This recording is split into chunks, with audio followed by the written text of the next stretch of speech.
Welcome back. In our last video we looked at frame by frame animation. We made our ball at the top and it fell down and bounced back to the top of our screen. And primarily we used the onion skinning tool that allowed us to see the previous frames and help us adjust our current frame to what we wanted it to be. And that's a handy way, and it's the, I suppose, the traditional way of animation, and in short that is how animation is done. It's a image which is moved slightly in the next image, which is moved slightly again, and when you play through them you get the appearance of motion. But like the onion skinning tool, Adobe Animate has lots of other tools that will help with that, and in a similar way to how we copied the frames that we made ourselves in order to finish our animation, we can use certain tools to help speed up this process, and that's what we're going to look at today. Tools that will help us speed up our animations, and we call these tools tweens. They're found down here in the timeline. So these are our keyframes, this is our onion skinning tool, and here we have our tweens. And if I long click, you'll see there are three types: classic tween, motion tween, and shape tween. And we'll cover all three of these in this video. And what we're going to do, we're going to start off with our shape tween, but before we get to that, I'm going to create a square at the top, like so. And that is going to be my first frame. And this first animation is going to be similar to the bouncing ball that we made in the last video. Only we're not going to bounce. What we'll have is our square will start at the top there. It will fall to the bottom of the screen, but before it reaches the bottom, it will change into a circle. And you can imagine it. I could do this with frame by frame animation, but I would have to not only move my shape every time to their respective place, but I'd also have to start changing this shape every single time. That would be time consuming, not impossible, just time consuming.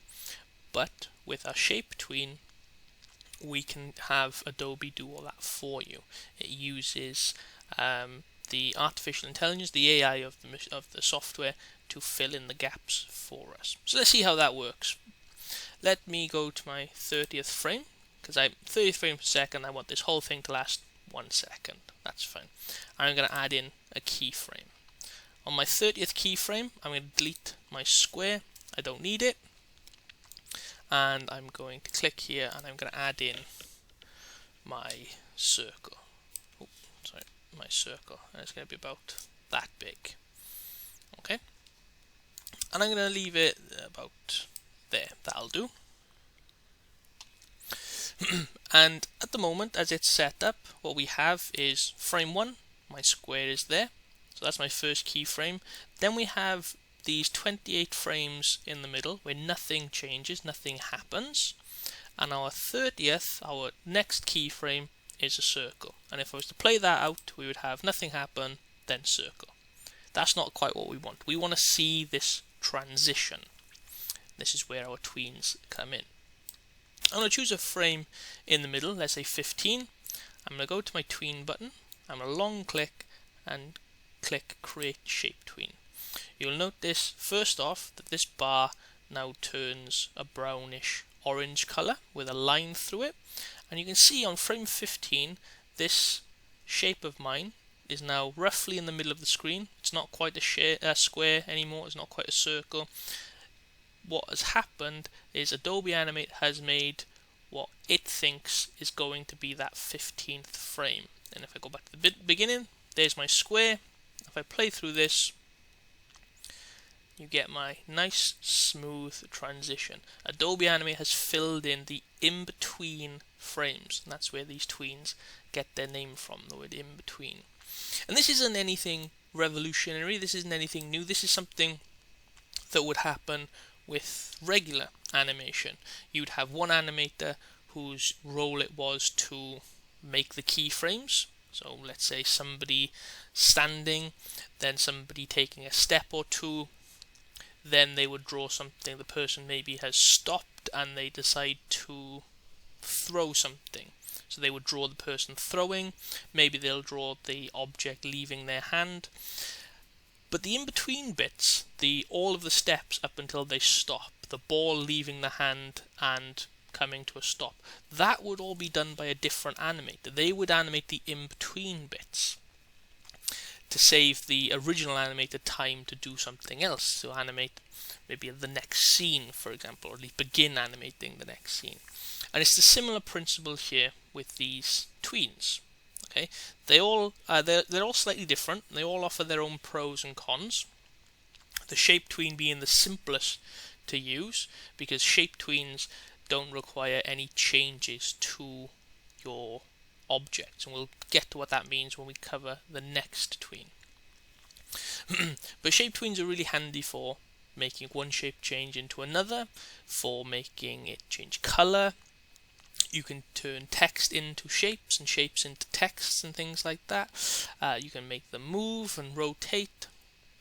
They're quite handy, but shape tweens are the simplest of them all to use.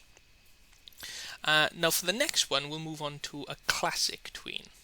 Okay, now for classic tween is going to be slightly different, and we'll get to that in a moment. But for us to do this, what I'm going to do is create a new scene. Now we've already talked about frames and the difference between a keyframe, a regular frame and a blank frame. Now we're going to talk a little bit about scenes. Now you can think of the difference between scenes and frames as the difference between chapters and paragraphs within a book.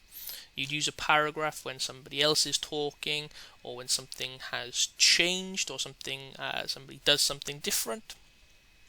Whereas you would use a chapter when the setting changes. Maybe your characters have moved to a different location, maybe some time has passed. Similar kind of thing with frames and scenes. So you'd use frames to have your animation do whatever it is you want to do. When you want to change your location, or you want to change what's actually happening, then you would change the scene. Okay, so we're going to add in a new scene. We're on scene 1 at the moment. I want to add in a new scene. I'm going to click Insert, Scene. Now my stage changes. It's now a blank stage again. There's no objects here, no pink square, circle, anything like that. And this now says Scene 2. If I want to go back to Scene 1, click here, Scene 1, and it's all back. Nothing's changed. I'm going to go to Scene 2, and we're going to start with our next tween. Now before we get to that, let's set up our shape first. I'm going to carry on using a circle, and this time what I'm going to do is I'm going to have a circle which is going to start over here, and it's going to move to the bottom, and then it's going to bounce out the side here, like so. Okay, I'm going to zoom out a little bit so we can see this. I'm going to do this slightly different to the previous one. My circle is going to start outside here, and actually because we're on a different scene, I'm going to change the color. So I'm going to do my select tool, click my circle, over here to fill, and we're going to go for blue this time. Now before I can actually add in my classic tween, what I need to do here is is to transform this shape into a symbol. And this is one of the key differences between the classic and the motion and the shape tween. Classic and motion, you need to convert your shapes into objects, or symbols I should say. Shape tweens, you don't need to do that. In fact, if you do that, you can't use a shape tween. And doing that is quite simple. All we do, we highlight what we want to convert, we click modify, then we click on convert to symbol, and we give it a name. I'm going to call this blue circle, like so. And we make sure that for this particular case anyway, we're sticking with graphic. There are 3 different types of symbol: movie clip, button, and graphic. In our next video we'll cover movie clip, but for today we're going to be looking at graphic. Once you're happy with the name and the type, click OK. Your object now has been converted to a symbol, and it has this solid blue line around the outside of it. And it's also been added to your library. On the right hand side here we have our properties. We click on library, and now we have our blue circle. This is handy because I can now, if I wanted to, add in multiple circles, or whatever my symbol was. In this case it is a circle. I don't want multiple ones, so I'm going to get rid of those. It's also handy if I accidentally delete this. Somehow I've deleted that, but I can go back to my library, I can grab it, and I can put it back wherever I want it to be. Okay. The library is also where you'll find things that you import from your computer. Maybe you have found an image that you want to use online, or you've created assets in something like Photoshop and you want to use those in your animation. If you wanted to bring those into your animation, you would click File, Import, Import to Library, and then whatever it is you choose within that file goes into your library, and you can use it the same way I'm going to use this ball. Same thing I did now with my shape tween. So I've got my starting point. I need to specify my end point. Okay? And I'm going to have 2 points in this one just to show you how it works. So my first one is going to be at, let's say, frame 20. So I'm going to highlight frame 20, and I'm going to insert a keyframe, and I'm going to take my ball and I'm going to put it here at frame 20. And then at frame 30, I'm going to add another one, and my ball is going to end up over here. So I have 3 keyframes. Ball starts at the top left hand corner, ball is at the bottom near the right hand corner, and then keyframe 3, the ball disappears off. And if I played through this as it is, in a similar way to what we saw with the shape and the circle, you would see my ball stays there, then it moves again. Okay, these frames are empty. There's nothing changing in them until we get to keyframe 20 or keyframe 30. Now what I want to do is fill in those blank spaces. Okay, I want to fill in the motion of my ball up to these areas. To do this, I'm going to click in the middle. It doesn't have to be the middle right enough. It doesn't. As long as it's anywhere in this grey box here, you're fine. I tend to click the middle just for simplicity. Now we go over here. We long click. You'll notice that shape tween is no longer an option. That's greyed out because we're dealing with symbols, no longer shapes. And I'm going to use classic tween this time. And you'll notice now that the box between my first keyframe and my keyframe 20 has changed to a purple color. Okay, and if I scrub through these, you'll notice that my ball moves. Gets 20, but then I still got this problem where these are all empty frames, or they're the same frame anyway. It's a continuation of frame 20. So what I need to do is I need to add in another motion tween, or sorry, a classic tween here. Classic tween. Come on. There we go. And now what we have is my ball bouncing off the screen. Now, unlike what we did in the previous video with our frame by frame, where we had to specify, we would have had to have done each individual keyframe till we got to frame 20, then we do the rest of them to bounce off the screen. I have put in 3 keyframes, one at the beginning, one at frame 20, one at frame 30. I've then used the classic tween to fill in the rest of them for me. And if I play through this, we get the appearance that my ball bounces off the screen. And I can still do what I did previously. I can still use my free transform tool. I can click here, I can squash my ball a little bit, and I can bring it down. And likewise, now that I've done that, my tween will still fill in those blanks. So you'll see my ball squashes and expands. Now it does start to squash a bit early, so I could go and I could play about with this until I'm happy with it. But since today we're talking about making our animations quicker, I'm going to leave it as it is for now. But that is an option available to me. I can go through and I would probably maybe change to I would probably add in a frame maybe there where my ball is full size, so that then it's only squashing in the next frame and then expands as is normal there. Okay, so it's only a quick fix, but it is something that you might want to consider. Okay, that's our classic tween. The other thing that we can do with this. Not only can we now play about with the size and the shape of it, but we can also play about with the speed in which it transitions. We call this easing. We have two options, ease in or ease out. And that is how quickly we transition between these frames in between. And we can change that to what we like. With a classic tween, we can use the inbuilt templates that Adobe Animate has. So to access those, I take my select tool, I select my object or my symbol. On the right hand side, I'm going to leave my library and go to properties, and then I'm going to click frame. And we have this middle box that says tweening. We have effect, it says classic ease. I click that, and we see the classic ease. The transition time between the frames is uniform, so the speed is uniform. But I can change that. I can choose a different effect for ease in, quad, cubic, quart, quint. I can use any of these, whichever one I wanted. Let's go for the circ, see what that does. I double click, now my effect has changed to circ ease in. I click play, and now what we have is my animation starts off slow but accelerates as it gets closer to the keyframe 20. 20 to 30, I haven't changed that. You'll notice if I click here, then I click my object here. Sorry.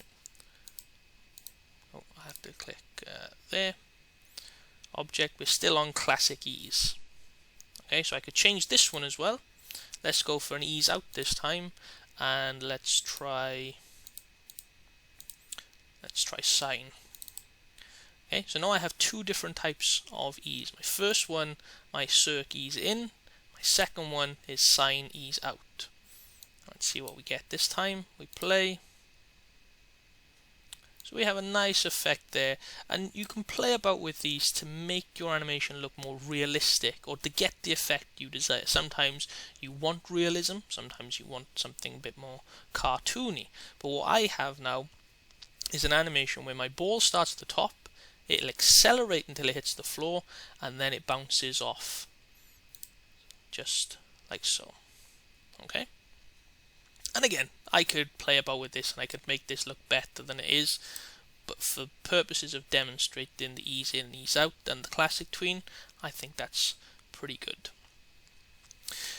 But that still leaves us with one more tween to go. We still have the motion tween to talk about. And since we've already started with changing the scenes, my ball is off the screen, and I'm going to change my scene again. This time, I'm going to go insert scene, scene 3. I'm going to create a new ball, and this time I'm going to change the color again. Let's go for a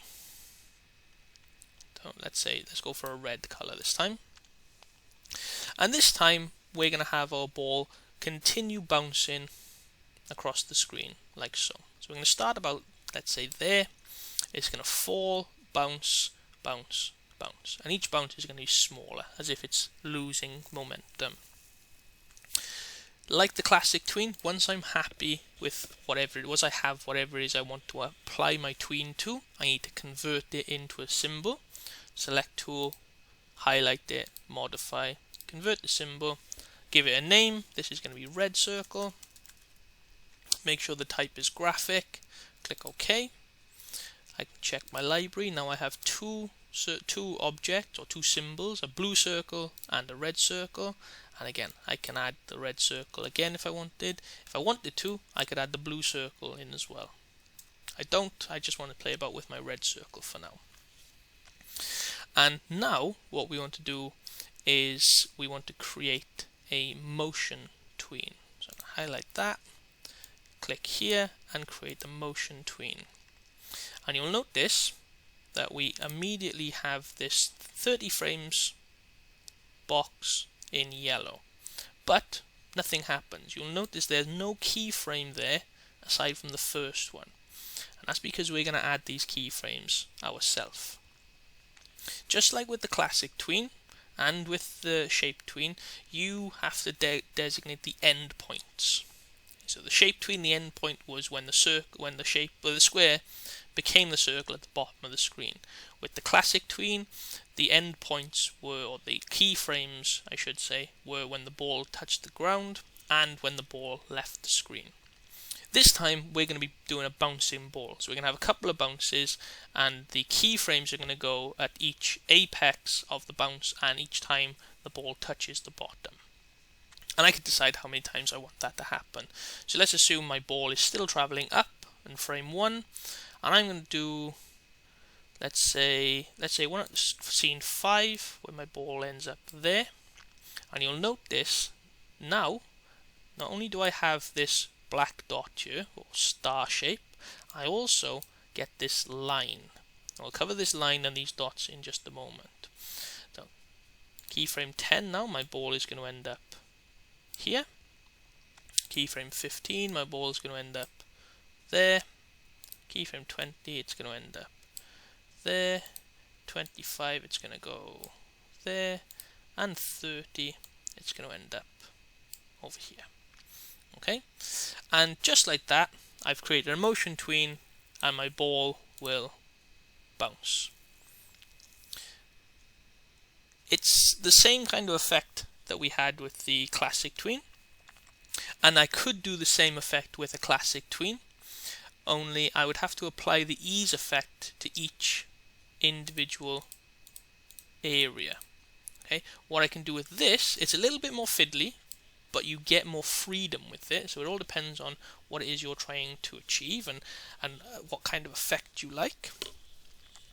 But I can control the ease in and the ease out with these dots. Now the dots represent the middle point of the circle at each frame.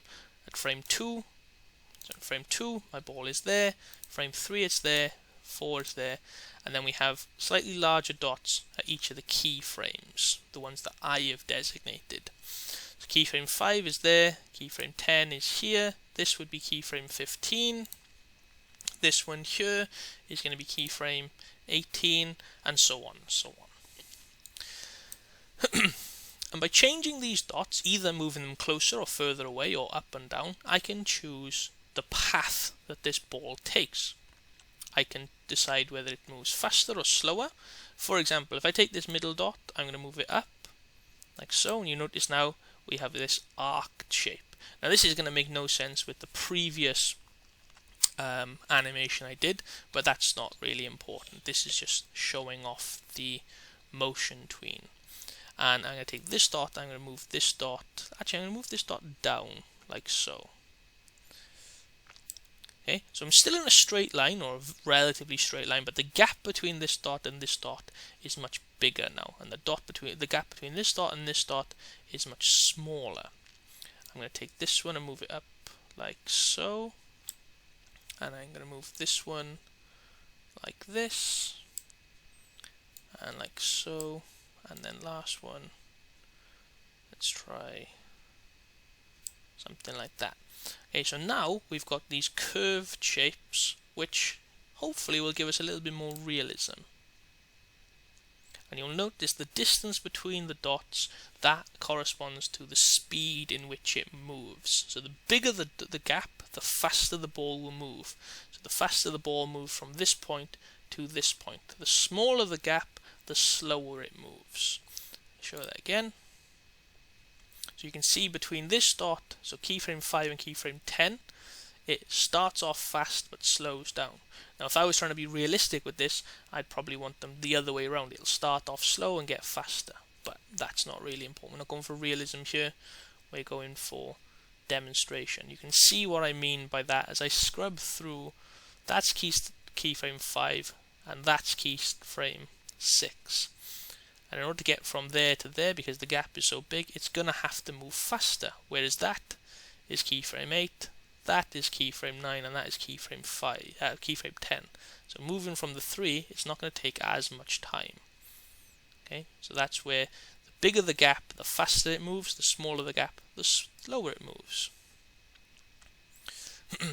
And you can achieve the same effect roughly with all of the tweens. It all depends on what it is you're trying to do and how simple or how intricate you want to be. Shape tweens are very useful for quick, easy tweening between shapes. If you're doing things which are more complicated, you're more likely going to need a classic or a motion tween. And if you want a lot more freedom with your easing, then you're probably going to want to use a motion tween over a classic tween. But the downside to that, you get the freedom, but the actual manipulation of the easing becomes a little bit more tricky because you have to line up these dots how you want them. And you can even move the middle ones as well if you want to. Okay, so I can move these around like so as well to try and get that arc to be better. But that's it for our tweens today. In our next video, we will look at bringing all of this together, all the skills that we've looked at with frame by frame animation, onion skinning, tweening, creating symbols, scenes, and bringing in movie clips as well. We'll start to bring all that together and make a purpose-built animation. All we've done so far is cover the different tools and techniques. Next video we will start to bring all of that together. So until then, thank you very much. We'll see you soon.